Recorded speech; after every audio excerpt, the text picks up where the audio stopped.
Explosive teaching and powerful prayer combined. Live with Pastor Sam Adeosun. It's time for Prayer Life with Pastor Sam Adeosun. Praise the Lord. Hallelujah. Ẹ jẹ́ a gbàdúrà. Ọlọ́run wa yìn orúkọ yín lọ́pọ̀lọpọ̀ fún oore ọ̀fẹ́ míì tẹ́ tún fún wa lónìí. A dúpẹ́ lọ́wọ́ yín torí pé ẹ̀yin jẹ́ Ọlọ́run. A yìn yín ò nítorí pé a ní yín gẹ́gẹ́ bí Ọlọ́run wa. Ọlọ́run Abrahamu, Ọlọ́run Isaki, Ọlọ́run Jacobo. A dúpẹ́ ò nítorí pé àwọn májẹ̀mú yín lórí ayé wa ẹ jẹ́ kó ṣákì. Jésù lu ẹgbẹ́ ọpẹ́ wa. Dúpẹ́ fún àwọn testimonies ńláńlá yìí tí à ń gbọ́ lójoojúmọ́. Jésù Kristi olúẹgbà ẹ̀yìn wa, mo gbàdúrà bí a ti kórajọ pọ̀ lónìí láti pe orúkọ Jésù, bí a ti ń pè lórúkọ Jésù Kristi, ìdáhùn àdúrà máa tẹ̀lé lórúkọ Jésù Kristi. Agbára òkùnkùn kankan kò ní ráàyè lónìí. Mo ní mo gbàdúrà pé ìmọ́lẹ̀ Ọlọ́run yóò tàn sínú ayé yín. Ògo mà ní fọ́lọ́run lókè ọ̀run o, ní orúkọ Jésù Kristi olúwa wa. Àmín. Tọ́ ẹ̀yin ọmọ Ọlọ́run, àwa máa dúpẹ́. A yìn Ọlọ́run fún oore ọ̀fẹ́ àkànṣe tí Ọlọ́run fún yín, tọ́lọ́run fà wá náà pé ká tún jọ pàdé lónìí, ká jọ gbàdúrà, ká jọ ké pe Ọlọ́run wa tá à ń sìn. Tí n bá ti sọ̀rọ̀ bẹ́ẹ̀ yẹn, ẹ tún béèrè pé Ọlọ́run wo ni mo tún sọ? Èmi náà tún renew contract fún yín pé Ọlọ́run Abrahamu, Ọlọ́run Isaki, Ọlọ́run Jacobo òun ni mò ń sọ̀rọ̀ ẹ̀. Bẹ́ẹ̀ ṣe ń gbàdúrà láì fi ohunkóhun kún, ní orúkọ Jésù Kristi, Ọlọ́run ọ̀run yóò máa dá yín lóhùn lórúkọ Jésù Kristi. Má jẹ́ ká gbàgbé, mo ti sọ, a máa sọ títí àwa gan ti mọ̀ lórí ìyẹn program wa ní oṣù August, ìyẹn London Fire Conference àti Freiburg Fire Conference. Ẹ ti mọ̀ pé ní ọjọ́ kẹsàn-án on the 9th of August òun ni a ó ṣe London Fire Conference. Tó bá ti wá di on the 23rd àti on the 24th, a ó wà ní orílẹ̀-èdè Germany ní ìlú Freiburg. Ibẹ̀ ni a ti tá ti máa tún pàdé Jésù. Mo sì gbàdúrà pé bí ọ̀tá fẹ́ bí ọ̀tá kọ̀, ìmọ́lẹ̀ òkodoro òtítọ́ Ọlọ́run á lékè lórúkọ Jésù. Tá bá dẹ̀ rí ẹnikẹ́ni tàbí ẹgbẹ́kẹ́gbẹ́ tàbí ẹ̀míkẹ́mí tó bá ní ìmọ́lẹ̀ Ọlọ́run kò ní tàn káàkiri àgbáyé. Mo gbàdúrà bọ́lọ́run ti ń bẹ tẹ́mi ẹ̀ ń bẹ láàyè, Ọlọ́run yóò fi ọwọ́ agbára rẹ̀ á fi tẹ̀ wọ́n rì pátápátá lórúkọ Jésù Kristi. Mo máa ń sọ fún àwọn èèyàn wípé Ọlọ́run wa tá à ń sìn ó dùn sìn o, ó dùn sìn o. Inú mi dẹ̀ ń dùn tí bá ti ń gbọ́ ẹ̀rí lẹ́nu àwọn ènìyàn pé bẹ́ẹ̀ ṣe ní àgbà la ṣe gbà, bẹ́ẹ̀ ṣe ní àṣẹ la ṣe ṣe. So Ọlọ́run gbàdúrà láì fi nǹkan kan kún wọn ni ó ń gbọ́ ju bẹ́ẹ̀ lọ gan, tá bá tún sìn ju báyìí lọ. Ẹ jẹ́ á wọnú àdúrà wa lọ. The light of God, ìmọ́lẹ̀ Ọlọ́run, the light of God. Ṣé rí ayé tá a wà yìí, òun náà pè ní ayé òkùnkùn. Òkùnkùn sì wà níbi gbogbo. Òótọ́ tó wà ń bẹ nìyẹn. Tá bá wọ̀rọ̀ Ọlọ́run gan, Bíbélì sọ pé oníjúbà májẹ̀mú ni nítorí ibi òkùnkùn ayé wọn ni ó kún fún ibùgbé ìkà. Ìyẹn pé ibùgbé àwọn ìkà ẹ̀hún ló ń gbé nínú ayé yìí. Kò wá sí option kẹta o. Yálà kéèyàn gbé nínú ìmọ́lẹ̀ Ọlọ́run tàbí kéèyàn kó fi ayé ara rẹ̀ jìn òkùnkùn. Ìkànnì méjèèjì ló máa ṣẹlẹ̀. Téèyàn bá dẹ̀ wà tó claim pé òun gbé nínú ìmọ́lẹ̀ Ọlọ́run kó tó máa dọ́gbọ́n ṣe òkùnkùn lẹ́gbẹ̀ẹ́ kan, ẹ̀mí òkùnkùn á jẹ́ ń yà èrò àbá. Mo ń sọ̀tọ̀ fún yín. Àwọn òkùnkùn wọ́n á fi ayé ẹ̀ ta káìtì gan, òun gan á gbà pé òkè lọ́lọ́run ń gbé. Òótọ́ tó wà ń bẹ nìyẹn. Ẹ wò ó, ẹni tó bá ń gbé nínú òkùnkùn ó ti di ẹrú fún Sátánì àti àwọn ẹ̀mí òkùnkùn, àwọn demons. Ìtú tó bá dẹ̀ wà lọ́wọ́ àwọn wọ̀nyí, òun náà máa fi rú àwọn bẹ́ẹ̀ pa. Torí ẹ̀ òun la ṣe ń sọ lójoojúmọ́ pé ká wà ní ìhà Jésù nìkan, òun ló lè kó wa yọ, òun ló lè ràn wọ́n lọ́wọ́. Téèyàn bá dẹ̀ ti wà ní tó ti ń gbé nínú abẹ́ ìmọ́lẹ̀ Ọlọ́run, àwọn òyìnbó sọ̀rọ̀ kan wá ní ó ti wà secured. Bẹ́ẹ̀ ni mo sọ fún yín, kò sí ipá kan, kò sí agbára kan nínú ayé yìí. Ìbá jẹ́ agbára Sátánì fúnra ẹ̀ tó lè kàrú ẹni bẹ́ẹ̀. Kí ló fà á? Torí pé ó ti wà ní ìhà ti Ọlọ́run. Ẹ̀rí nítorí ẹ̀ ní àdúrà wa tó ṣe máa lọ sí èrè àyẹn lónìí tá a ṣe ń sọ̀rọ̀ nípa ìmọ́lẹ̀ Ọlọ́run. Ká wá bẹ̀ Ọlọ́run kó tú àṣírí iṣẹ́ òkùnkùn pátápátá níbikíbi ní àyíká wa, gbogbo iṣẹ́ kọ̀rọ̀ kọ́lọ́run kó fà wá sí gbangba lójijì. Kì í ṣe bẹ́ẹ̀ nìkan, Ọlọ́run ní ipá àti agbára láti crush agbára ọ̀tá àti agbára òkùnkùn. Ibi tí àdúrà wa dorí kọ gan nìyẹn. ẹ̀rí ibẹ̀ gan ni màá dẹ̀ ti bẹ̀rẹ̀ àdúrà mi.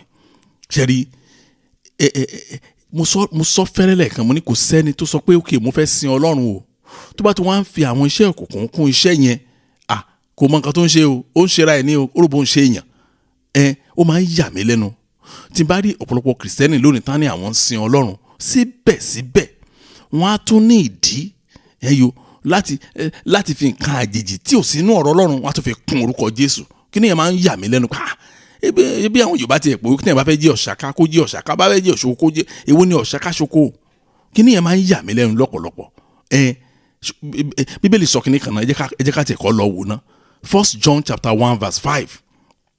1 John chapter 1 verse 5 Bíbélì sọ pé ó ní èyí sì ni iṣẹ́ tí àwa ti gbọ́ lẹ́nu rẹ̀ tí àwa sì ń jẹ́ fún yín pé ìmọ́lẹ̀ ni Ọlọ́run, ní ọ̀dọ̀ rẹ̀ kò sí òkùnkùn rárá. Ọlọ́run ọba yìí àbí ẹjọ́ ṣé ǹjẹ́ tí ẹ gbọ́ nǹkan tí mo kà yín? Ìránṣẹ́ Ọlọ́run kan ló ń sọ̀rọ̀ ń bì. Ọlọ́run mi ò ayé Bíbélì ti so pé jù.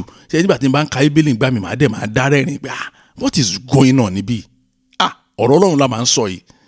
Ẹ̀rí ó ní èyí ni iṣẹ́ tí àwa ti gbọ́ lẹ́nu rẹ̀, ní pé ọkùnrin yẹn ní Jésù tá à ń sọ yìí, iṣẹ́ tá a gbọ́ lẹ́nu ẹ̀ rí.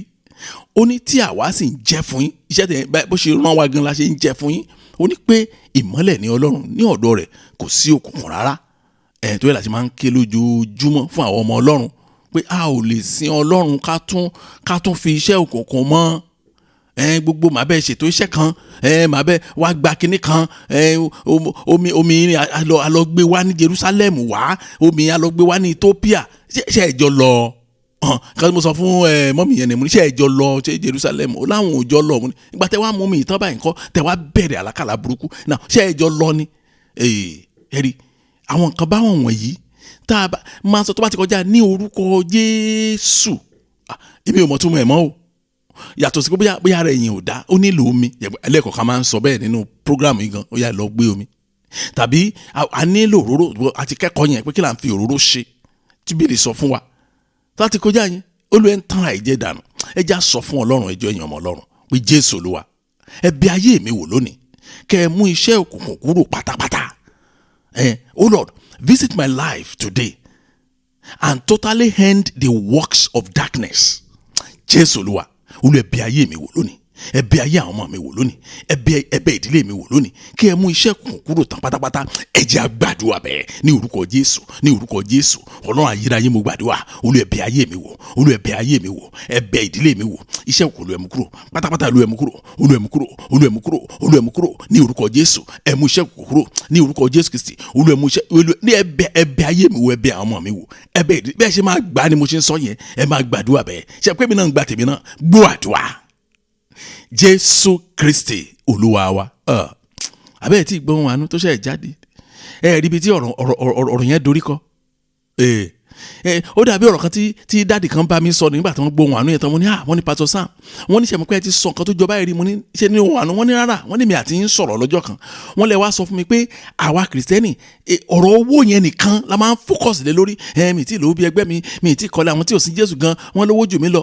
Ó ní mo sọ pé àwa kìrìsìtẹ́nì àmọ́ ewu tí Ọlọ́run gbé fò wá dá lójoojúmọ́. Ẹ wo àwọn ọmọ mi yẹn tí a sọ̀rọ̀ wọn yẹn, tí ọkọ oh God tí ọkọ wọn ti lo ìṣeré ayé wọn, tó ń lò ó ṣeréṣeré lójoojúmọ́, tó tún ń fún wọn lówó náà ẹ̀ gan. Tó bá pé mọ́mì yẹn mọ Kristi ni, irú àdúrà yìí kan ti bá wa gbà pé kọ́lọ́run tú àṣírí òkùnkùn ní ayé wọn. Ẹjọ́ ṣẹ́nìkan lè máa fi ayé wọn takáìtì, ó fa ayé wọn takáìtì, ó tún mú àbúrò wọn mọ́ra. Àwọn ọmọ òkú ọ̀run ó mà ṣe o. A sọ fún Ọlọ́run, Jésù Olúwa, ẹ tan ìmọ́lẹ̀ sí ìdílé mi, kí iṣẹ́ òkùnkùn má lè ráàyè, kí iṣẹ́ òkùnkùn má ráàyè. Ṣé tí Ọlọ́run bá tan ìmọ́lẹ̀, ẹjọ́ ibo ni òkùnkùn fẹ́ hide sí nígbà tí Ọlọ́run ti tan ìmọ́lẹ̀ sínú ìdílé wa? Ẹ rí i pé nígbà tí wọ́n bá ti ń gbé wá, ó làṣírí á máa tú. Wọ́n tún ní báyìí ló tún ṣẹlẹ̀ o, àṣírí á tún tú. Agbára kan ò ní ká wa.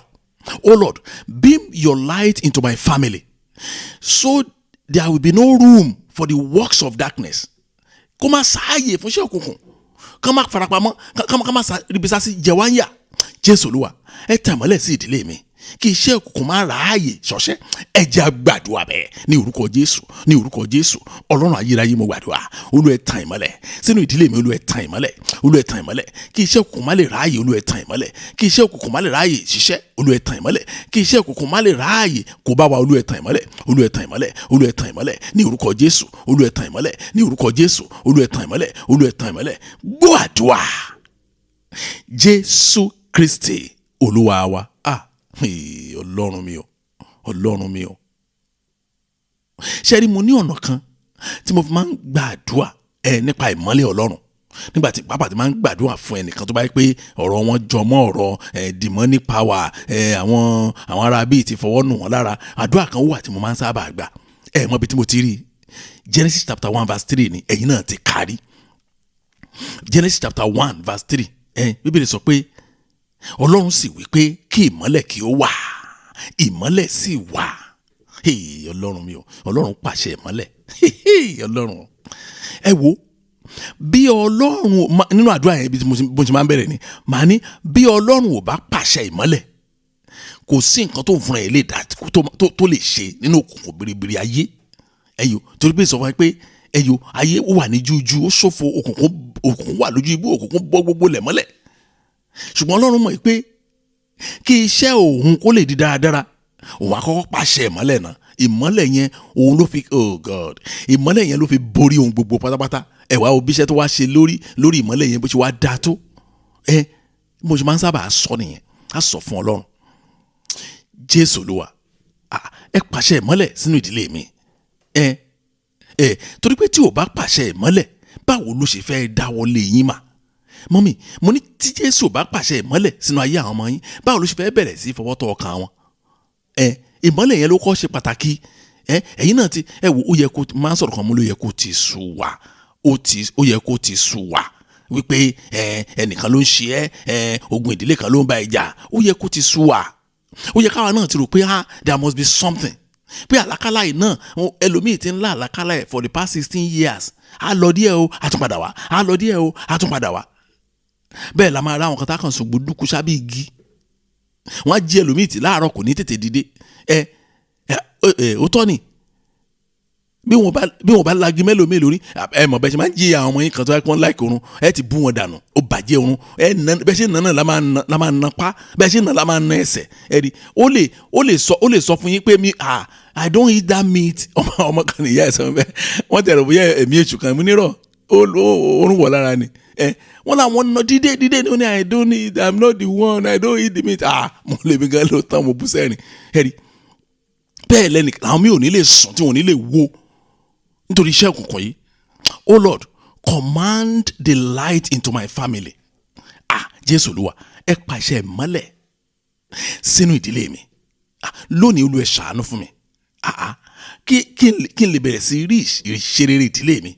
Olúwa ẹ pàṣẹ ìmọ́lẹ̀ lónìí. Ẹ jẹ́ á gbàdúrà bẹ́ẹ̀ ní orúkọ Jésù, ní orúkọ Jésù. Ọlọ́run ayérayé mo gbàdúrà, Olúwa ẹ pàṣẹ ìmọ́lẹ̀ sínú ìdílé mi. Olúwa ẹ pàṣẹ ìmọ́lẹ̀. Ọlọ́run ayérayé, Olúwa ẹ ṣàánú fún mi lónìí.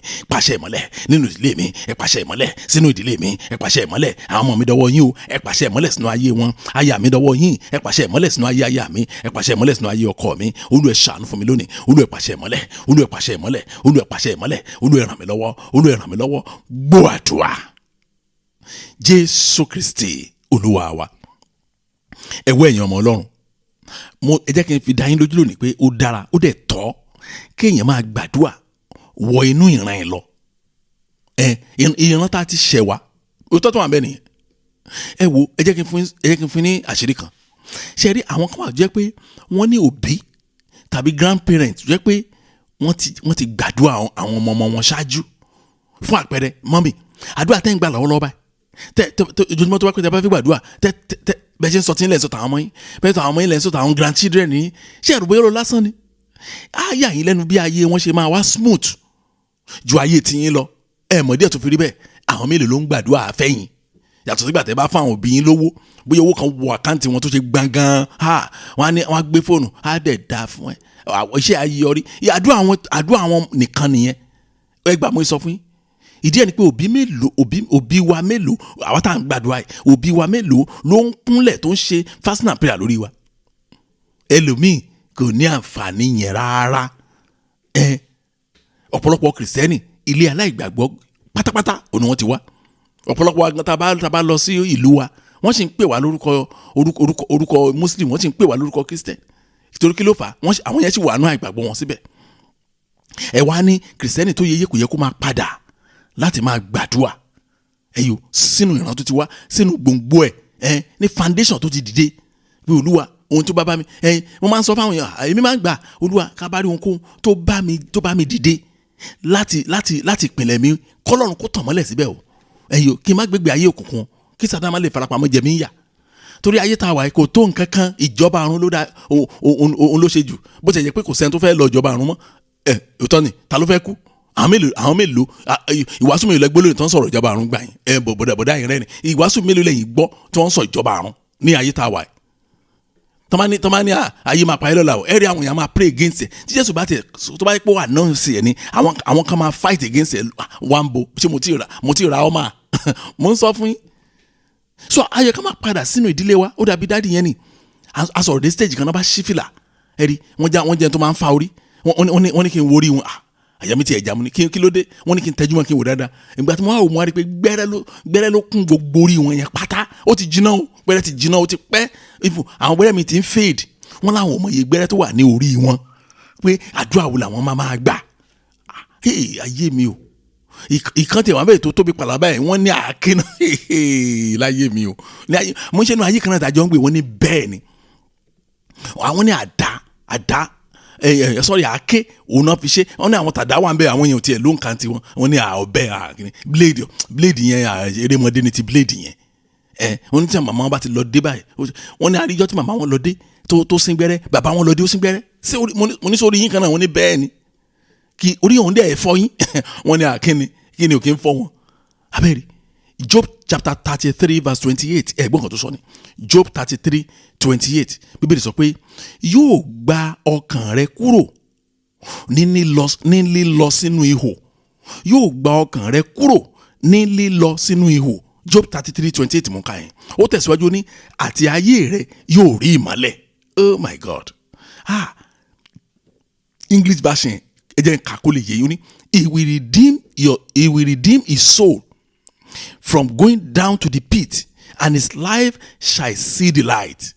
ayé olóma ṣàmì ìṣẹ́rí ìtorí ẹ̀ ni mo ṣe transfer ọ̀rọ̀ yẹn sí yín kẹ́ ẹ lè tètè ṣàmì ẹ tí mo sọ pé ayé rẹ yóò gba ìmọ́lẹ̀ ẹ ṣàmì ẹ̀ jọ mo ní ayé yín á gba ìmọ́lẹ̀ Jésù lórúkọ Jésù á sọ fún Ọlọ́run Jésù Olúwa ẹ jẹ́ kí ayé mi rí ìmọ́lẹ̀ Ọlọ́run kí òkùnkùn má lè mú mi sìn ojú ẹ jẹ́ kí ayé àwọn ọmọ mi rí ìmọ́lẹ̀ Ọlọ́run kí òkùnkùn má lè ṣe kí ni o kó má lè mú wọn sìn Oh Lord, let my life see the light of God so I will not be enslaved by darkness. Let my children's life see the light of God so they will not be enslaved by darkness.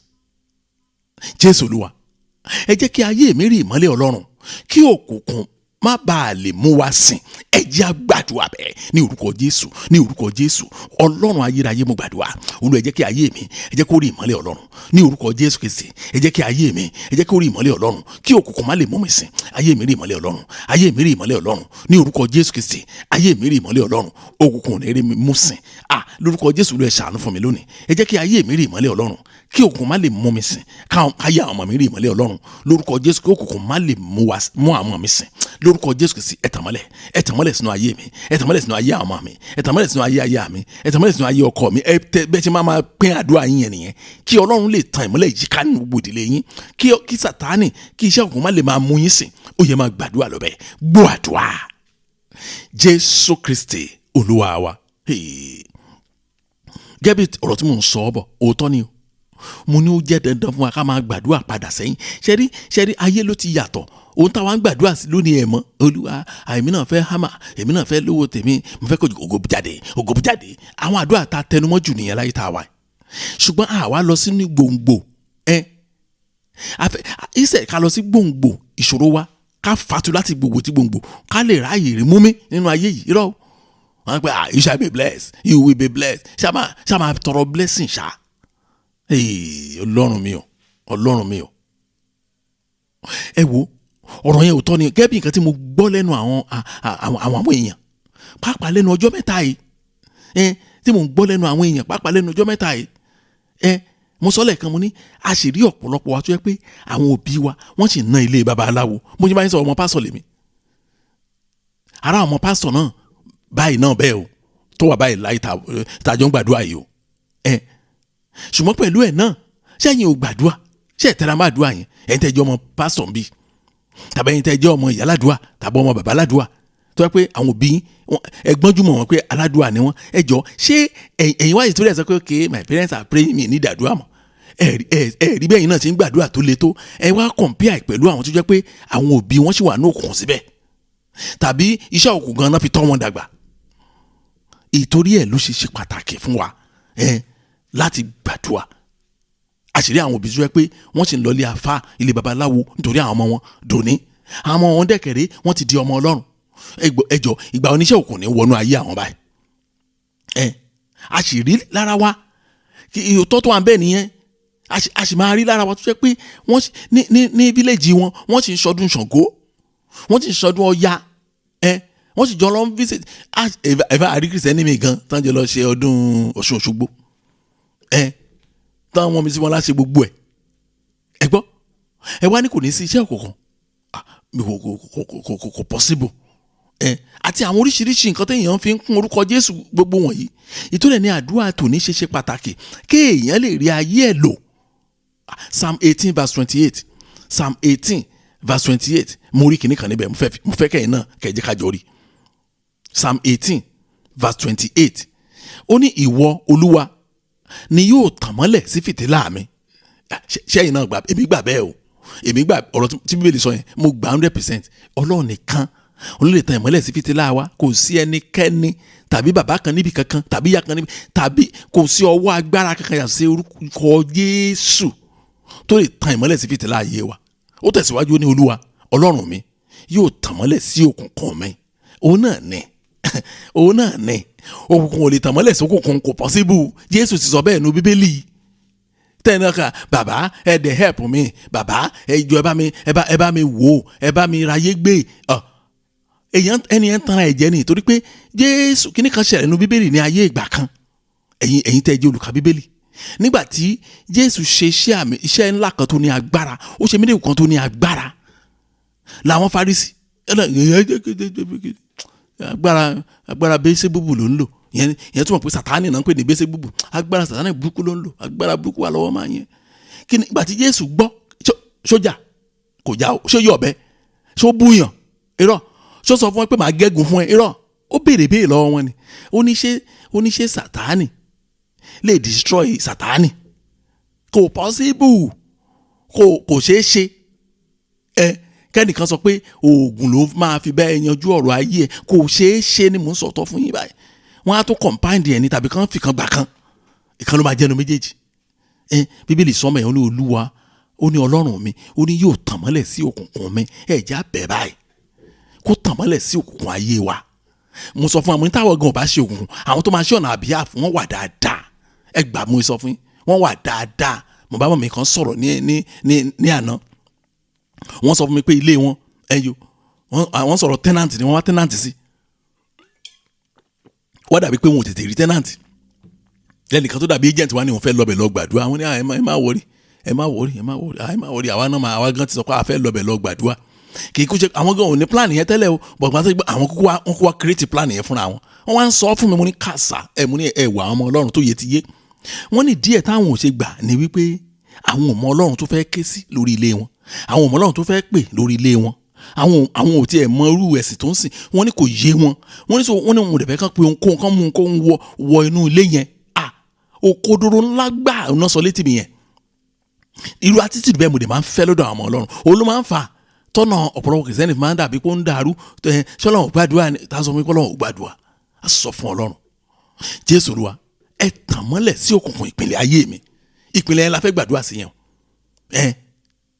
gbogbo ìpìlẹ̀ ayé mi tó ti lè mú òkùnkùn Olúwa ẹ tàn mọ́lẹ̀ sí Oh Lord light the darkness of my life's foundation light the darkness of my life's foundation gbogbo òkùnkùn tó farahàn ní ìpínlẹ̀ ayé mi ní orúkọ Jésù Olúwa ẹ tàn mọ́lẹ̀ sí. Ẹ jẹ́ a gbàdúrà bẹ́ẹ̀ ní orúkọ Jésù, ní orúkọ Jésù. Ọlọ́run ayérayé mo gbàdúrà, Olúwa ẹ tàn mọ́lẹ̀ sí òkùnkùn ìpínlẹ̀ ayé mi, òkùnkùn tó ń bẹ nínú ìpínlẹ̀ ayé mi, Olúwa ẹ tàn mọ́lẹ̀ sí, Olúwa ẹ tàn mọ́lẹ̀ sí, ẹ tàn mọ́lẹ̀ sí. Àṣírí òkùnkùn ní bọ̀ nínú ayé mi, àṣírí òkùnkùn ní bọ̀. Bẹ́ẹ̀ ṣe máa sọ nìyẹn o, nínú ayé mi àṣírí òkùnkùn ní bọ̀. Ó yẹ máa gbàdúrà, ẹ ní kí àṣírí òkùnkùn má bò nínú ayé àwọn ọmọ yín. Ẹ sọ fún Ọlọ́run kí àṣírí òkùnkùn má bò nínú ìdílé yín, nínú ìdílé mi àṣírí òkùnkùn ní bò ní orúkọ Jésù Kristi. Àṣírí òkùnkùn ní bò lórí ayé mi, àṣírí òkùnkùn ní bò nínú iṣẹ́ mi, àṣírí òkùnkùn ní bò àti iṣẹ́ yín àti iléeṣẹ́ yín àti ibi tẹ́ ń sùn tẹ́ ti ń jí yẹn. Ó yẹ ẹ máa fi lé Ọlọ́run lọ́wọ́ báyìí lórúkọ Jésù Kristi. Ẹ tàn mọ́lẹ̀ sí òkùnkùn ìpínlẹ̀ ayé mi, ẹ tàn mọ́lẹ̀ sí òkùnkùn ìpínlẹ̀ ayé mi, ẹ tàn mọ́lẹ̀ sí àwọn ọmọ mi o, ìpínlẹ̀ ayé wọn ló ẹ tàn mọ́lẹ̀ sí o lórúkọ Jésù. Olúwa ẹ ṣàánú fún wa, Olúwa ẹ ṣàánú fún wa, Olúwa ẹ ṣàánú fún wa. Gbọ́ àdúrà Jésù Kristi Olúwa wa. Ọlọ́run mi o, Ọlọ́run mi, ẹ̀yin ọmọ Ọlọ́run, ẹ jẹ́ ká máa béèrè lọ́wọ́ Ọlọ́run nígbà gbogbo pé kó wá wa rí. Bẹ́ẹ̀ ni mo sọ fún wa, ìmọ́lẹ̀ nìkan now rí téèyàn bá ń wá nǹkan ni nínú òkùnkùn pé èèyàn lè rí torchlight, a máa tàn báyìí, a máa tàn lọ báyìí, a máa tàn lọ báyìí, bó ṣe ń tàn sí ọ̀tún a máa tàn sósì, a máa tàn síwájú, a máa tàn sẹ́yìn, a máa tàn sókè, a máa tàn sísàlẹ̀. Kí ló ń ṣe yẹn o? Ó ń wá nǹkan kan, ìmọ́lẹ̀ yẹn ló máa fi rí. Ṣùgbọ́n tó bá wà ní òkùnkùn náà máa fọwọ́ tálẹ̀ ni. Ibi tí Ọlọ́run ti yàtọ̀ nìyẹn sí gbogbo agbára kan nínú ayé yìí. Agbára Ọlọ́run ó máa rìn tìmọ́lẹ̀ ni. Bíbélì tún sọ kíní kan fún wa nípa ìmọ́lẹ̀ Ọlọ́run tó tún unique. Ṣé ẹ mọ̀ pé mo sọ̀rọ̀ torchlight lẹ́ẹ̀kan, ṣùgbọ́n torchlight ti Ọlọ́run ara ẹ̀ ló, oh my God, Bíbélì tí máa ń ka Bíbélì gbà ẹ̀ máa ní wow, àṣẹ torchlight ti Ọlọ́run, àṣẹ ara Ọlọ́run gangan fúnra ẹ̀ ló wà. Ẹ jẹ́ fi hàn wá bí tó wà. Psalm 4:6 ẹ̀bùn tí Bíbélì sọ ni, ó ní ọ̀pọ̀lọpọ̀ ló ń wí pé ta ni yóò ṣe rere fún wa? Olúwa, tan ojú ìmọ́lẹ̀ rẹ sí wa lára. Àṣẹ ojú Ọlọ́run ní torchlight Ọlọ́run wà. No wonder tó fi jẹ́ pé kò nira fún Ọlọ́run láti wọ ẹnikẹ́ni rí. Òun ò ní ìdí àti ẹjọ́ bó ń fi torchlight mi sí yẹn, irọ́ kò kàn Ọlọ́run. Ẹjọ́ bátìrì torchlight mi máa ti fẹ́ kù kò kàn Ọlọ́run. Mi ìmọ̀ tó ṣe globe pé ìgbà mi àwa tá à ń lo torchlight yẹn tó bá jẹ́ ìkànnì máa gbá torchlight bá ti ń gbá lórí àmà gbá mú nígbà tí ó bá tán dáadáa. Ó máa tó ṣèkàn tí torchlight máa ń bàjẹ́ débi pé ṣe pé bátìrì yẹn ni ò dá, a gbọ́dọ̀ máa gbà. Ọlọ́run ò ní ìdí ẹ̀. Oh my God, oh my God. Ó ní wọ́n ka Psalm 4:6. Ó ní there are many who say, who will show us any good? Lord, lift up the light of your countenance upon us. Kọ́lọ́n kò tàn ojú ìmọ́lẹ̀ rẹ̀. Ẹ̀yọ́ gbọ́dọ̀ pé nígbà jẹ́ pé téèyàn bá ti pẹ́ nínú òkùnkùn àwọn ọ̀tá yọ olóṣèlè ń bẹ̀ yẹn, àwọn ọ̀pọ̀lọpọ̀ kì í ṣe ẹnìkan ló wá ń sọ pé ìjọ ò lè máa tiẹ̀ bọ́nu Jésù yìí, ìjọ ò lè máa bọ́nu àrá ńlẹ̀ yìí, ìjọ ò lè máa bọ́nu kíní kan, jáde sọ̀rọ̀ ara yín, ẹ máa pe Jésù ń bẹ. Àwọn kìsẹ́nì kan náà bá sọ̀rọ̀ yẹn. Olúwa sọ pé Olúwa kọ́lọ́run kó ṣe kíni o, kó tan ojú ìmọ́lẹ̀ rẹ̀, kó tàn torí ojú Ọlọ́run ní ìmọ́lẹ̀. Oh God, no wonder. Tí ìgbà tí mo kà bẹ́ẹ̀ mo ní no wonder. Nígbà tí Mósè lọ pàdé Ọlọ́run lórí òkè, nígbà tó sọ̀kalẹ̀ báyìí, Bíbélì sọ pé àwọn ọmọ Ísírẹ́lì ò lè wojú ẹ̀, ó gan dà nǹkan bójú ni, torí pé wọ́n sọ pé ojú ẹ̀ ó ń tàn bí òòrùn sí wọn. Ó ti lọ fojú kó torchlight Ọlọ́run. Ayérayé o, kábíyèsí rẹ̀ Ọlọ́run o. Ẹ̀wọ̀ ẹja sọ fún Ọlọ́run, Jésù Olúwa, ẹ fi ìmọ́lẹ̀ ojú yín wá mi rí kí ayé mi lè ṣe rere. Bàdúrà yẹn ṣe lọ nìyẹn. Oh Lord, locate me with the light of your countenance so I will prosper. Locate me with the light of your countenance so I will prosper. Jésù Olúwa, ẹ fi ìmọ́lẹ̀ ojú yín wá mi rí, ẹ fi ìmọ́lẹ̀ ojú yín wá àwọn ọmọ mi rí. Ọlọ́run ẹ ṣàánú mi, ẹ fi ìmọ́lẹ̀ ojú yín wá aya mi rí, ẹ fi ìmọ́lẹ̀ ojú yín wá ọkọ mi rí. Kí ayé wa lè ṣe rere. Ẹ jẹ́ a gbàdúrà bẹ́ẹ̀ ní orúkọ Jésù, ní orúkọ Jésù. Ọlọ́run ayérayé mo gbàdúrà, Olúwa ẹ fi ìmọ́lẹ̀ ojú yín, Olúwa ẹ fi wá mi rí, ẹ fi ìmọ́lẹ̀ ojú yín wá mi rí, ẹ fi ìmọ́lẹ̀ ojú yín wá mi rí kí ayé mi lè ṣe rere. Ẹ fi ìmọ́lẹ̀ ojú yín wá àwọn ọmọ mi rí kí ayé àwọn ọmọ mi lè ṣe rere. Ẹ fi ìmọ́lẹ̀ ojú yín wá aya mi rí kí ayé aya mi lè ṣe rere. Ẹ fi ìmọ́lẹ̀ ojú yín wá ìdílé mi rí kí ìdílé mi lè ṣe rere. Olúwa ẹ ṣàánú fún mi lónìí, ẹ jẹ́ kí n rí àánú gbà, ẹ jẹ́ kí n rí àánú gbà. Ìmọ́lẹ̀ ojú yín ẹ fi wá mi rí, ìmọ́lẹ̀ ojú yín ẹ fi fà mí yọ, ìmọ́lẹ̀ ojú yín ẹ fi wá mi rí, ìmọ́lẹ̀ ojú yín ẹ fi fà mí yọ. Olúwa ẹ ṣàánú fún mi, Olúwa ẹ ṣàánú fún mi, Olúwa ẹ jẹ́ kí n rí àánú gbà, ẹ jẹ́ kí n rí àánú gbà. Gbọ́ àdúrà Jésù Kristi Olúwa wa. Ọlọ́run mi o. Ẹ wo, nípasẹ̀ Ọlọ́run nìkan òun la fi lè rí ìmọ́lẹ̀ o. Ìmọ́lẹ̀ tí mo tẹnu mọ́ ẹ látàárọ̀, ẹ rí i pé ọ̀rọ̀ kan náà ni mo ń tẹnu mọ́, ọ̀nà tí mo kàn ń gbé gbà ó ń yàtọ̀ ni.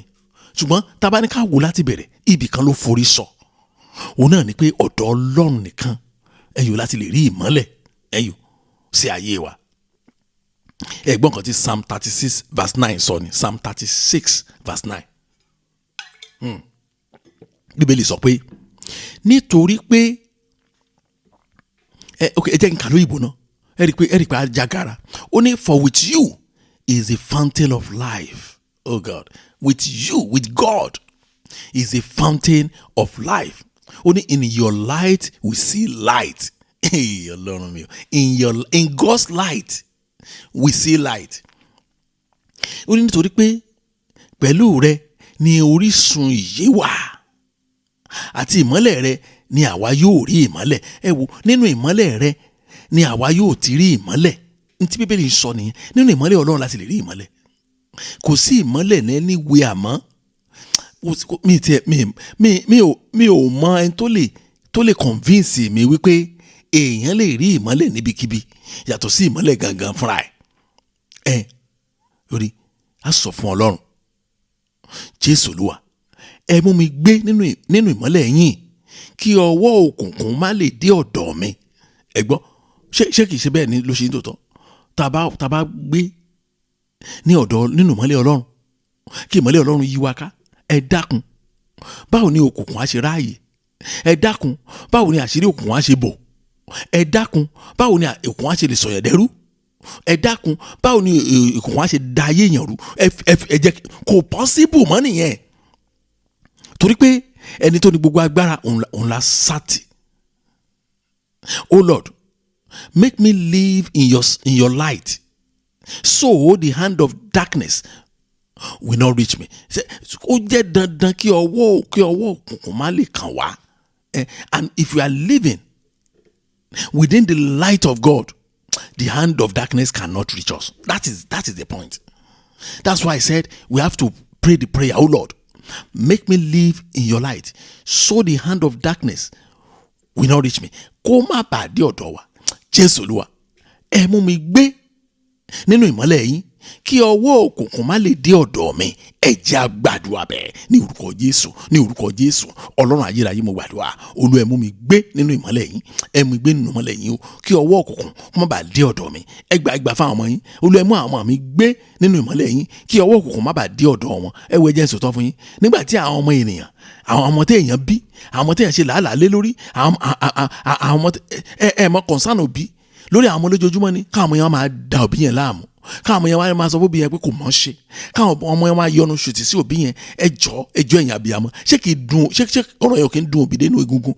Kì í ṣàwọn gbogbo ara nǹkan tó ń fà náà ní ọwọ́ òkun ti dé ọ̀dọ̀ ọmọ mi débi pé ẹ̀ńtà kọ́kọ́ jù jà sí láyé ẹ̀, òun ni òbí ẹ̀ tó darí ẹ̀ wá sínú ayé. A sọ fún Ọlọ́run pé Olúwa ẹ ṣàánú fún mi lónìí, ẹ mú mi gbé nínú ìmọ́lẹ̀ yín kí ọwọ́ òkùnkùn kó má bàa dé ọ̀dọ̀ mi. Ẹ mú àwọn mi gbé nínú ìmọ́lẹ̀ yín kí ọwọ́ òkùnkùn má bàa dé ọ̀dọ̀ wọn. Olúwa ẹ mú ìdílé mi gbé nínú ìmọ́lẹ̀ yín kí ọwọ́ òkùnkùn má bàa dé ọ̀dọ̀ wa. Ó yẹ ìjọ ìgbàdúrà, ó yẹ tẹ̀ra máa dúà yẹn. Ẹ má máa dákẹ́, àsìkò tá a máa wáyé, àsìkò tá a máa ń gbárí màá ní, àsìkò tá a máa wáyé, àsìkò ṣerere màá ní. Ẹ máa gbàdúrà, ẹ máa sọ fún Ọlọ́run, gbọ́ àdúrà. Jésù Kristi Olúwa wa. Ẹ wo, ẹ jẹ́ sọ̀tọ̀ fún yín, nínú ayé kan tá a wà yìí, àwa tí ìgbẹ̀yìn ayé dé báyìí, agbára òkùnkùn wọ́n ń ṣiṣẹ́. Èmi ò gbà pé irúṣẹ́ tó ń ṣe lọ́wọ́ yìí wọn ò ṣerú ẹ̀ rí. A jẹ́ pé ọ̀rọ̀ Bíbélì jẹ́ òótọ́. Bíbélì sọ pé Sátánì ó ń wẹ́ tó máa pàjẹ́, ó ń kíra mọ́, ó mọ̀ pé táàmù òun ti fẹ́ pé, so ó fẹ́ make sure pé òun lo táìmù yẹn, ó lo over time yẹn, ó lò dáadáa láti kó as many as possible to a fire. Iṣẹ́ tó gbà gángan nìyẹn. Ẹlòmíì àrògbóhùn ti dúró ni, by the time tó máa rí ara. That's why Bíbélì ní ká máa yẹ ara wa wò every morning. Àwọn tó mọ̀ wá mọ̀ pé ní every morning kò sí kankan, kò sẹ́ni ẹ̀sà àwọn fẹ́ pè wọ́n fẹ́ bá yín sọ̀rọ̀, kò bá mi sọ̀rọ̀. A gbọ́dọ̀ kọ́ lọ júbà lọ́dọ̀ bàbá mi àgbàlagbà. Tá a bá dé ọ̀dọ̀ Jésù báwo la kí ẹjọ́ báwo la fẹ́ ṣàṣeyọrí lọ́jọ́ yẹn? Ṣé àwọn èèyàn tó ń fi ọ̀rọ̀ wọn lọ̀ wá kí la fẹ́ wá sọ fún wọn? Nígbà tá a ti kọ́ ká lọ sókè ara wa ná, Olúwa àtútù jí lónìí ẹ ṣé o àmà nínú ní àkìrìjọ wa lónìí iṣẹ́ ìránṣẹ́ wa lónìí àwọn èèyàn pé o àwọn èèyàn bá wa sọ̀rọ̀ Olúwa ẹ darí wa ẹ ràn wá lọ́wọ́ ẹ ró wa lágbára bá a ṣe bá a kọ́kọ́ gbà nìyẹn torí pé Bíbélì sọ pé ká máa yẹ ara wa wò náà ṣùgbọ́n there are a lot of shenanigans nínú ayé tá a wà kò sẹ́ni tí ò tí ì di wòlíì tán kò sẹ́ni tí kì í rí ìrànlá ayé tá a wà ẹ̀mẹ́ lọ́rọ̀ fi hàn mí ẹ̀mẹ́ lọ́rọ̀ ṣe kíní kan máa wò pé wọ́ lọ́n ó dàbí ọ̀rọ̀ ta sọ́nù àánú yẹn ni ìránṣẹ́ Ọlọ́run torí kankan tí ò farabalẹ̀ kó farabalẹ̀ dáadáa gbà jẹ́ pé àwọn èèyàn náà fẹ́ gbọ́ràn ìran àwọn èèyàn náà wá kiri ẹ sàkílẹ̀ Ọlọ́run wí wọ́n sọ fún yín pé tọ́kátìfù lọ́lọ́run ni ṣé wọ́n sọ fún yín pé ojoojúmọ́ lọ́lọ́ ṣé bóun lo lẹ́nu ẹ̀wọ̀n ó lé lẹ́nu ìgbà tó bá wù ló máa fi sọ̀rọ̀ irọ́ ni ó gbọ́dọ̀ sàn kankan fún wọn ni ara wàhálà tó oríṣiríṣi prophecies oríṣiríṣi wọ́n ti yí orí ọ̀rẹ́ méjì wọ́n ti pín wọn níyà láàrin bàbá sí ìyá wọ́n ti sọ òkò ìbànújẹ́ sáà ni wọ́n débi pé àwọn méjì ò lè kíra àwọn mọ́tà yá fi parẹ́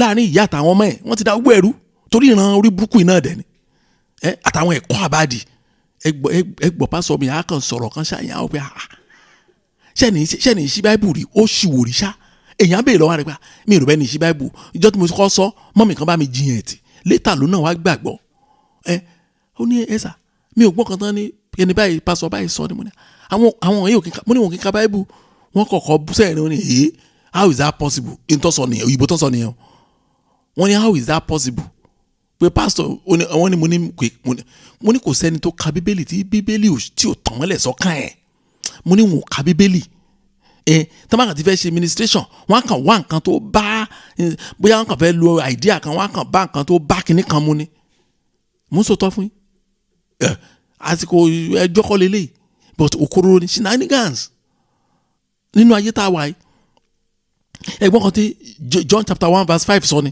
ó sọ̀rọ̀ kan níbẹ̀ yẹn tí mo rí òkodoro níbẹ̀ ó ní ìmọ́lẹ̀ náà sì mọ́lẹ̀ nínú òkùnkùn kò sì borí rẹ̀ ọ̀rọ̀ yẹn mo agree pẹ̀lú 100%.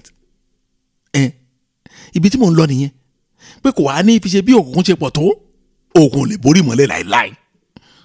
Ẹ wo mo gba nǹkan mi o tàbí àwọn kìnnìkan wà tó pé mi ò lè jiyàn kí ló dẹ̀ fà mi ò ní full knowledge mi ní òye tó pé lórí ẹ̀ so tó bá ti ń sọ báyìí tí ò bá ti yé máa dákẹ́ máa wò wọ́n ni tí má dẹ̀ fẹ́ bẹ́ẹ̀ tẹ́nìkan bá dẹ̀ fẹ́ bá mi ágìw tó bá ti sọ̀rọ̀ tó bá ti sọ tèmi nǹkan báyìí tó bá ti nára tòun lélẹ̀ ok mo gbà pẹ̀lú ẹ̀ kí n lè ráyè ṣe tèmi ni màá kàn mẹ́nu kúrò ni ṣùgbọ́n tó bá pẹ́ lórí ọ̀rọ̀ ilé tí bíbélì sọ yìí o ibi tá a bá fẹ́ ágìw ẹ̀ dé ni o bíbélì sọ pé ìmọ́lẹ̀ náà sì mọ́lẹ̀ nínú òkùnkùn kò sì borí rẹ̀ kò sí nǹkan tó ṣẹlẹ̀ láyé òkùnkùn lè borí ìmọ́lẹ̀ láìláì in fact ẹ tún gbọ́ mi kò sí bí òkùnkùn ṣe lè dúró side by side pẹ̀lú ìmọ́lẹ̀ kò ṣeé ṣe òkùnkùn ní ìmọ́lẹ̀ ní wọ́n ní ẹ jẹ́ ká máa rúpọ̀ kò ṣeé ṣe inú òkùnkùn náà wà kì í ṣe kò sí ìmọ́lẹ̀ ńbẹ̀ kò ṣeé ṣe á sọ fún Ọlọ́run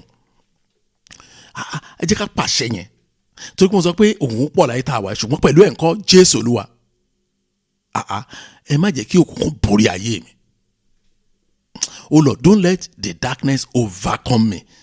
Ẹ sọ fún Ọlọ́run ẹ kírara bẹ́ẹ̀ lórí àwọn ọmọ yín náà tẹ́ bá mọ àwọn ọmọ yín orúkọ wọn ẹ máa pè é pé mo sọ pé tẹ́ bá mọ orúkọ àwọn ọmọ yín òbí wo ni ò mọ orúkọ àwọn ọmọ ẹ but if by chance ẹ mọ orúkọ àwọn ọmọ yín ẹ tẹ máa béèrè lọ́wọ́ wọn báyìí jọ kí lórúkọ ẹ náà ó lè look funny tọ́mà ni á sọ fún Ọlọ́run pé Jésù Olúwa ẹ má jẹ́ kí òkun borí mi ẹ tẹ̀ lè yí padà gan ẹ sọ́dà ṣẹ́ Jésù Olúwa mo pa láṣẹ lónìí pé òkùnkùn ní borí mi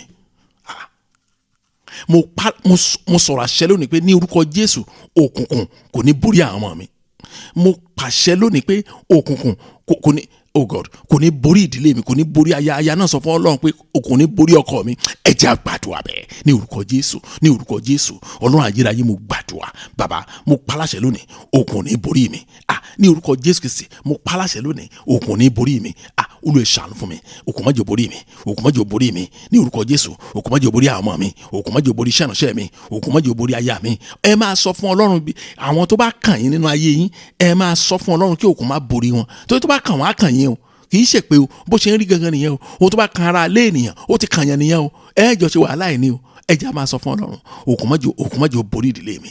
Olúwa ṣàánú fún mi, Olúwa ṣàánú fún mi, Olúwa ṣàánú fún mi, Jésù ṣàánú fún mi, ayérayé Olúwa ṣàánú fún mi. Gbọ́ àdúrà Jésù Kristi Olúwa wa. A máa tún àdúrà yẹn gbà. Ẹ mọ̀ díẹ̀ ni. Mo ṣe ń gbàdúrà yẹn. Nǹkan tó lè fà ní pé mo gba mẹ́sẹ̀gì kan léni nípa situation ohun àánú yẹn ni tó tún nídìí kí n tún pè é nìyẹn láti máa ṣèpẹ́ yóò jẹ́ ẹni ẹlẹ́ni àwọn náà tún ro ni wọ́n tún rorò wọn ni ẹ̀skísà kí ni mo ṣe fún àbúrò mi ẹ jọ tọ́ndẹ̀ rìkọ́ọ̀dù ẹ̀ tẹkuntẹkun so mo gbọ́dọ̀ pè é nìyẹn ó máa ṣe o tí nǹkan ò bá kànyàn ẹ̀yà ní kò lè tó yẹn kò kàn yín ni mo sì dúpẹ́ lọ́lọ́run pé burúkú ò kàn yín èmi gan bá yín Ọlọ́run lógo pé burúkú ò délé yín ṣùgbọ́n àwọn tó kàn ló mọ̀ bí àwọn Yorùbá ṣe ń sọ nìyẹn àwọn tó kàn ló mọ̀ ní ọ̀rọ̀ tó ti àṣírí tó yẹ pé ó ti ń lọ bí oṣù bíi mẹ́rin báyìí tó tú ṣé mẹ́rin àbí yẹn ó ti lọ bí oṣù mẹ́rin báyìí táṣírí yẹn tú wọ́n tún padà pé tẹkuntẹkun Pastor Sam ẹ jọ̀ọ́ kí ni mo ṣe fún àbúrò mi báwo lè mi ṣe bẹ́ẹ̀ báwo mo kàn dáhùn lóyìn ní láìta mood ni mo kàn ilẹ̀ fẹ́ ṣe báyìí the past is in the past ọwọ́ àgọ́ ṣe yí sẹ́yìn mọ́ pé àwọn àdúrà kan tó yẹ kẹ́ ti gbà níbẹ̀rẹ̀ tí ewu yìí ìbá gbé yín fòdà bẹ́ẹ̀ ni mo sọ fún yín àwọn ìlọ́nà òun ni ẹ̀yin àtàrákùnrin ẹ̀ ní pàdé ni ẹ gbọ́ tẹ̀yìn àti olúbi ò bá ti pàdé báwo ni bí ṣe fẹ́ bá yín wọ́n ní òótọ́ ni bí sọ pé gbèsè kan ló wà láàrin kó ẹ wo mo bẹ̀ yín ọmọ Ọlọ́run tí wọ́n fẹ́ sin Ọlọ́run ẹ sìn o ẹ gbà mo sọ fún yín o tí wọ́n fẹ́ sin Ọlọ́run mo sọ fún ẹ wá Ọlọ́run rí o gbogbo pé à ń sin Ọlọ́run ní ìgbẹ̀fẹ́ wọn yìí tá tó bá délẹ̀ lẹ́ẹ̀kan mo gbàdúrà burúkú ní délẹ̀ lọ́dọ̀ yín lórúkọ Jésù ẹ má jà lọ sápá abẹ́yìn ó máa ṣe o á sọ fún Ọlọ́run pé Jésù Olúwa ẹ ṣàánú fún mi ẹ tẹ̀ jẹ́ gbà láàánú ẹ jẹ́ ká fi àṣẹ lẹ̀ ẹ má pàṣẹ ẹ jẹ́ ká sọ fún Ọlọ́run tàánú ẹ ní kọ́ Ọlọ́run kó ṣàánú Jésù ṣàánú fún mi ẹ má jẹ́ kí òkùnkùn borí ayé mi òkùnkùn pọ̀ ẹ má jẹ́ kí òkùnkùn borí ìdílé mi ẹ wú ẹjẹ àgbàdua bẹ́ẹ̀ ní orúkọ Jésù Ọlọ́run ayérayé mo gbàdúrà Olúwa má jẹ́ kí òkùnkùn borí mi ẹ má jẹ́ kí òkùnkùn borí ayé mi ẹ má jẹ́ kí òkùnkùn borí ayé àwọn ọmọ mi Jésù Olúwa ṣàánú fún mi Olúwa ṣàánú òkùnkùn má jẹ́ borí wa òkùnkùn má jẹ́ borí mi má jẹ́ borí ìdílé mi má jẹ́ borí iṣẹ́ mi ní orúkọ Jésù Kristi má gba òkùnkùn láàyè o lórúkọ Jésù Olúwa ràn mí lọ́wọ́ Olúwa tú àṣírí òkùnkùn Olúwa tú àṣírí òkùnkùn ẹ wọ ẹtẹnumọ́ àdúrà yìí ẹ sọ fọ ẹ̀yin náà ìfẹ́ ní sọ fọlọ́run tẹ́ fẹ́ gbọ́ àdúrà Jésù Kristi Olúwa wa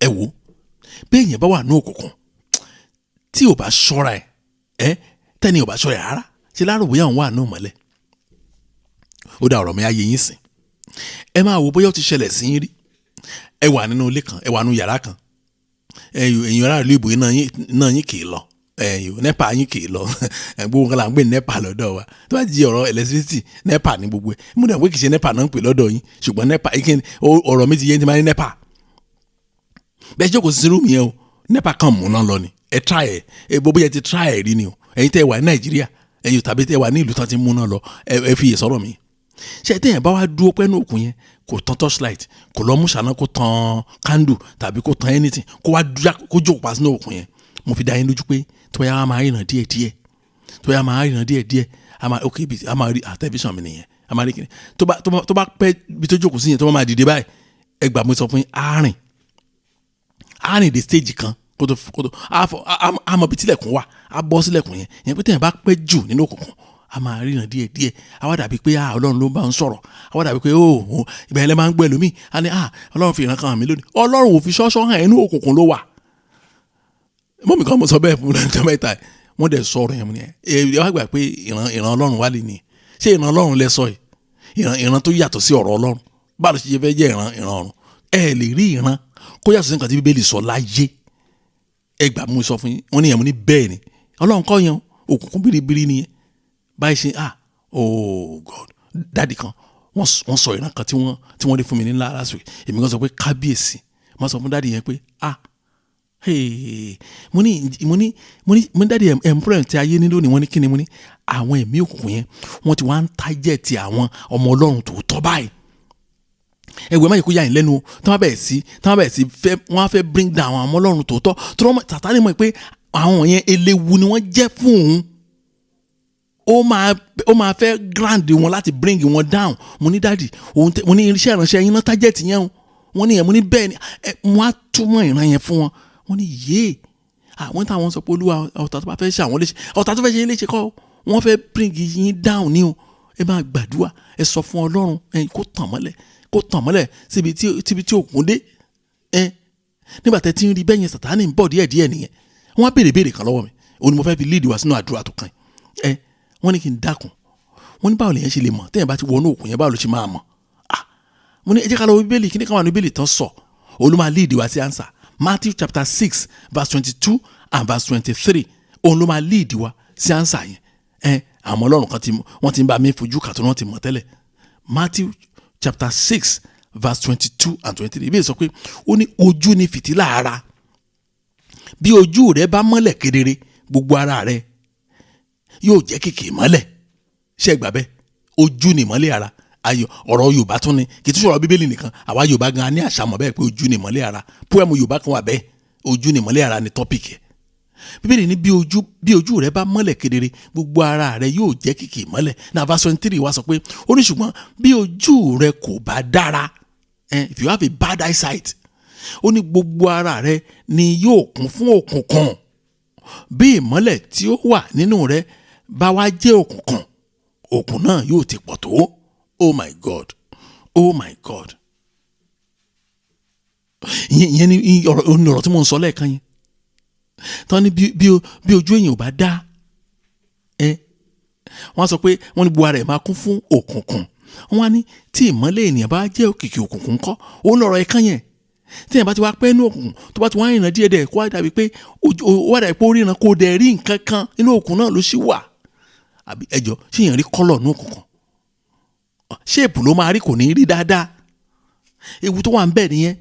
Bí wọ́n ní òkùnkùn náà á ti wá pọ̀ tó náà. Bí ìdí sí ni pé a máa deceive ara ẹ̀. A máa rò bóyá àwọn ti rí kò dẹ̀ rí nǹkan kan. Ọ̀run ò mọ́. Ọlọ́run mi o. Wọ́n á bèèrè pé báwo lèèyàn ṣe máa wá mọ̀ báyìí jẹ́ kí wọ́n á dáhùn. Òun ni pé ẹni a máa bí wèrè. Tẹ́ bá ti rí iṣẹ́ ìránṣẹ́ tí ò wà consistent. Ó sọ lé lánàá o gbàtà máa gbé iṣẹ́ ìránṣẹ́ wo bí èyí á lè ta ó ti wá ń da ìmí ló ń sọ inú ó ti ń wọnú kun lọ nìyẹn.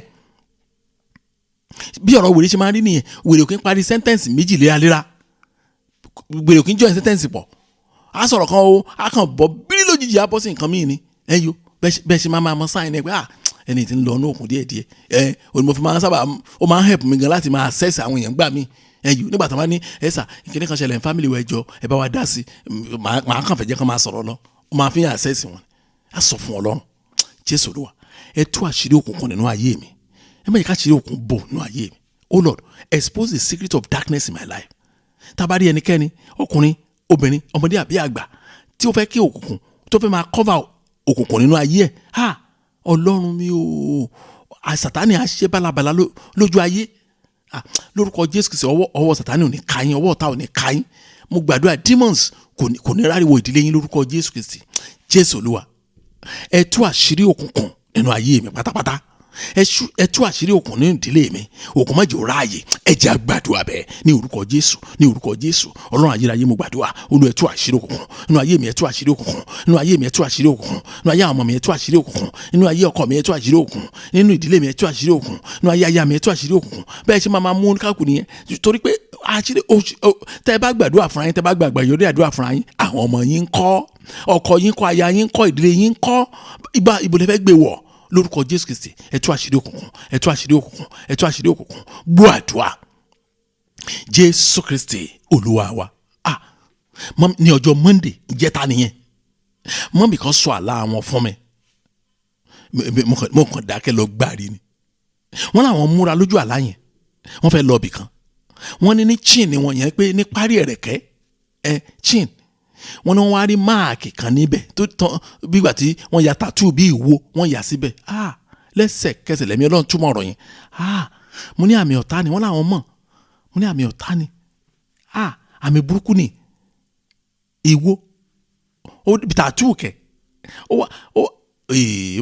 mo ní mà tó bá jẹ́ dove pé dove yẹn lékeleke ẹyẹ àdàbà òun náà máa ń ṣe àpẹẹrẹ ẹ̀mí mímọ́ kí o túmọ̀ sí ẹ̀mí mímọ́ ó bá dì gan ká tó wá sọ wọ́n ní kì í ṣe ìwo lásán ìwo bọ́n tó máa ń gbé ìwo àwọn tó máa ń gẹ́ ṣépè yẹn tó máa ń gbé ìwo dání tó máa ń fi aṣọ dúdú wé aṣọ pupa wé wọ́n ní nǹkan tí wọ́n dúró sí ẹ̀rẹ̀ kan wọ́n yẹn ni ẹ̀gbọ́n kan tí wọ́n Rome chapter 13 verse 12 sọ ni Romans chapter 13 verse 12 ó ní òru bù kọjá tán ilẹ̀ sì fẹ́ rẹ̀ mọ́ nítorí náà ẹ jẹ́ kí a bọ́ ara iṣẹ́ òkùnkùn sílẹ̀ kí a sì gbé ìhámọ́ra ìmọ́lẹ̀ wọ̀ bí sọ ni gbogbo àmì òkùnkùn aṣọ òkùnkùn agbádá òkùnkùn ó ní ká bọ́ sílẹ̀ wo ọ̀pọ̀lọpọ̀ kìrìsìtẹ́nì ò lè bọ́ sílẹ̀ ìrànlọ́wọ́ ẹ̀mí mọ́ olú máa yanjú ẹ̀ that's why a máa sọ fún Ọlọ́run Jésù Olúwa ẹ pa àmì òkùnkùn rẹ nínú ìdílé mi ẹ pa àmì òkùnkùn rẹ nínú ayé mi ẹ mú iṣẹ́ òkùnkùn kúrò nínú ayé ẹ mú àmì òkùnkùn ẹ mú kúrò nínú ayé mi ẹ fa aṣọ òkùnkùn ya ẹ fà ya nínú ìdílé mi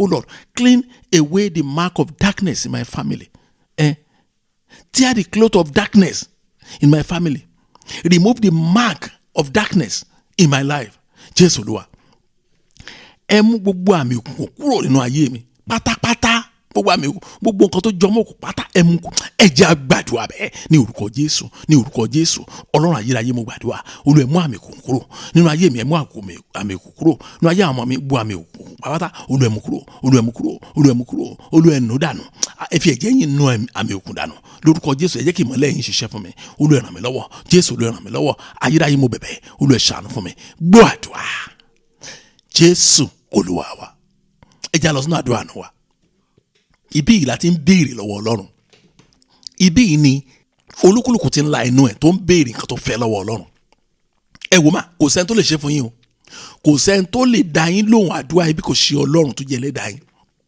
ìyẹn Ọlọ́run Abrahamu Ọlọ́run Isaki Ọlọ́run Jacobu ẹ jọ̀ọ́ ẹ máa gbàdúrà ẹ máa bẹ̀bẹ̀ ẹ máa ṣìpẹ̀ mo sọ fún yín o tó bá ti di àdúrà àánú bẹ́yẹn orí ìkúnlẹ̀ lèmi máa ń wà ẹ mọ̀ díẹ̀ ẹ mo máa ń change posture mi ni torí tẹ̀ máa fẹ́ bẹ́ẹ̀ nìkan lọ́wọ́ èèyàn ó máa wà humble o kó tó rí gbà o bẹ́ẹ̀ mi ṣe rí Ọlọ́run nìyẹn o ẹ má bínú o bẹ́ẹ̀ mi ṣe rí Ọlọ́run tèmi nìyẹn o ẹ máa gbàdúrà lọ ẹ máa béèrè ẹ máa ṣìpẹ̀ ẹ máa bẹ̀bẹ̀ ẹ máa ṣìpẹ̀ ẹ máa bẹ Ọlọ́run ó ṣe tán láti dá yín lò ìgbàgbọ́ tèmi nìyẹn torí nígbà tí n bá gbàdúrà tọkàntọkàn mo máa ń rí ìdáhùn lọ́dọ̀ Ọlọ́run ẹ máa gbàdúrà bẹ́ẹ̀ Jésù Jésù Jésù ẹ sọ fún Ọlọ́run ẹ jọ̀ọ́ ẹ má dúró olùwẹ̀ dáhùn àánú yín jẹ́ òṣìṣẹ́ Jésù àánú yín jẹ́ òṣìṣẹ́ Ọlọ́run wa ẹ jẹ́ kí àánú yín ṣiṣẹ́ fún àwọn ènìyàn wọ̀nyí bí wọ́n ti ń bẹ̀bẹ̀ olùwẹ̀ máa dáhùn ẹ jẹ́ kí ẹ̀rí kó pọ̀ nǹkan Jésù ẹ̀rí pọ̀ gbọ́ àdúrà Jésù Kristi Olúwa wa ẹ jẹ́ á gbàdúrà Ọlọ́run wa dúpẹ́ lọ́wọ́ yín fún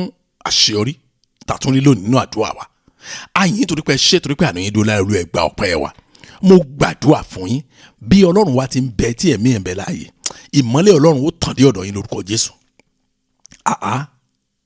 mo bẹ Ọlọ́run ọ̀run pé kí ìmọ́lẹ̀ rẹ̀ kó tàn dé ọ̀dọ̀ yín lórúkọ Jésù Kristi mo máa ń sọ̀rọ̀ kan mo sì dúró lórí ọ̀rọ̀ ń dòní mo ní tí wáyé pé Ọlọ́run tí à ń polongo fún yín ní gbangba òun làwa náà ń sìn ní kọ̀rọ̀ mo ní Ọlọ́run á ṣe bẹ́ẹ̀ ni mo máa ń sọ pé tùmọ̀ tó bá pé irọ́ ni pé Ọlọ́run tá à ń pè fún yín gbangba kọ́ làwa náà ń sìn ní kọ̀rọ̀ pé ìgàn ní í ṣe nǹkan kan kò sí nǹkan tó máa ṣẹlẹ̀ nítorí náà mo tún rí ẹ̀fáàmù ọ̀rọ̀ mi lónìí fún ayé yín mo sọ fún Ọlọ́run ọ̀run fún yín pé ní orúkọ Jésù Kristi tó bá pé Ọlọ́run tí à ń polongo fún yín lójoojúmọ́ Ọlọ́run wo Ọlọ́run Abrahamu Ọlọ́run Isaki Ọlọ́run Jacobu òun làwa náà ń sìn ní kọ̀rọ̀ bí Ọlọ́run ti bẹ́tẹ̀ mi bẹ́ láàyè mọ́lẹ̀ Ọlọ́run yóò tàn dé ọ̀dọ̀ yín lórúkọ Jésù Kristi yóò tàn dé ọ̀dọ̀ àwọn ọmọ yín lórúkọ Jésù Kristi yóò tàn dé mo ní ẹ̀yin grandpa grandma yóò tàn dé ọ̀dọ̀ àwọn grandchildren yín lórúkọ Jésù Kristi ìmọ́lẹ̀ Ọlọ́run lórúkọ Jésù Kristi yóò tún ìdílé yín ṣe ní orúkọ Jésù Kristi ìmọ́lẹ̀ Ọlọ́run yóò ṣàwárí gbogbo ibi tí òkun wà